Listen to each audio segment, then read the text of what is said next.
রবিবার ফটিকরায় নজরুল কলাক্ষেত্রে মন্ত্রী সুধাংশু দাসের উদ্যোগে ভারতবর্ষের মহান শিক্ষাবিদ, দার্শনিক, দেশের প্রাক্তন রাষ্ট্রপতি, ভারতরত্ন ডক্টর সর্বপল্লী রাধাকৃষ্ণনের প্রতি শ্রদ্ধার্ঘ্য অর্পণ করা হয়। ফটিকরায় বিধানসভার অবসরপ্রাপ্ত ও কর্মরত শিক্ষক শিক্ষিকাদের সংবর্ধনা দেওয়া হয় এক অনুষ্ঠানের মধ্য দিয়ে।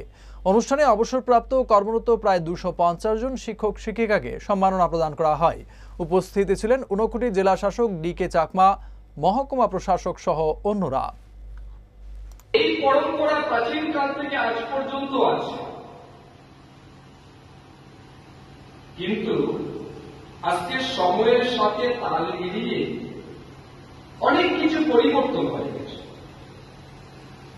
সেই প্রাচীনকালের শিক্ষা ব্যবস্থা আর বর্তমান শিক্ষা ব্যবস্থার সাথে যদি আমরা তুলনা করি, তাহলে আকাশ এবং পাতালের যেমন দূরত্ব, আলো এবং অন্ধকারের যেমন দূরত্ব, ঠিক তেমন দূরত্ব কিন্তু আমরা আজকে খুঁজে পাচ্ছি।